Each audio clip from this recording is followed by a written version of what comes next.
मेरे प्यारे देशवासियों, 4 दिसंबर को हम सब नेवी डे, नौसेना दिवस मनाएंगे। भारतीय नौसेना हमारे समुद्र तटों की रक्षा और सुरक्षा प्रदान करती है। मैं नौसेना से जुड़े सभी लोगों का अभिनंदन करता हूं।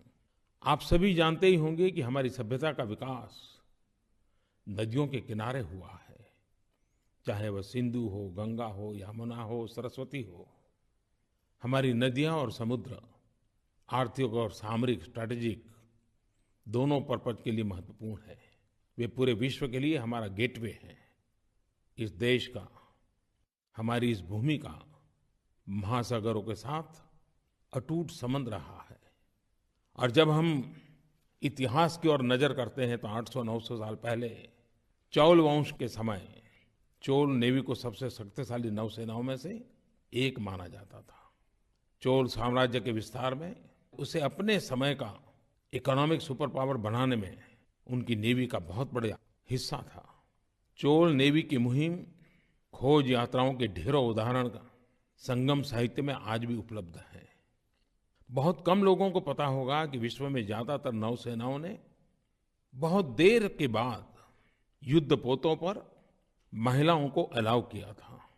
लेकिन चोल नेवी में, और वो भी 800-900 साल पहले, बहुत बड़ी संख्या में महिलाओं ने प्रमुख भूमिका निभाई थी। और यहाँ तक कि महिलाएं लड़ाई में भी शामिल होती थी। चोल शासकों के पास शिप बिल्डिंग, जहाजों के निर्माण के बारे में बहुत ही समृद्ध ज्ञान था। जब हम नौसेना की बात करते हैं तो छत्रपति शिवाजी महाराज और नौसेना के उनके सामर्थ्य को कौन भूल सकता है। कोंकण तट क्षेत्र, जहां समुद्र की महत्वपूर्ण भूमिका है, शिवाजी महाराज के राज्य के अंतर्गत आता था। शिवाजी महाराज से जुड़े कई किले, जैसे सिंधुदुर्ग, मुरुड जंजीरा, सुवर्णदुर्ग आदि, या तो समुद्र तटों पर स्थित थे या तो समुद्र से घिरे हुए थे। इन किलों की सुरक्षा की जिम्मेदारी मराठा नौसेना करती थी। मराठा नेवी में बड़े बड़े जहाजों और छोटी छोटी नौकाओं का कॉम्बिनेशन था। उनके नौसैनिक किसी भी दुश्मन पर हमला करने और उनसे बचाव करने में अत्यंत कुशल थे। और हम मराठा नेवी की चर्चा करें और कान्होजी आंग्रे को याद न करें, ये कैसे हो सकता है। उन्होंने मराठा नौसेना को एक नए स्तर पर पहुंचाया और कई स्थानों पर मराठा नौसैनिकों के अड्डे स्थापित किए।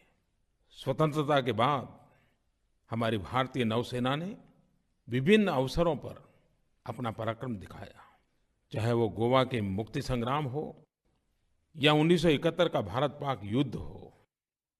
जब हम नौसेना की बात करते हैं तो सिर्फ हमें युद्ध ही नजर आता है, लेकिन भारत की नौसेना मानवता के काम में भी उतनी ही बढ़ चढ़ करके आगे आई है।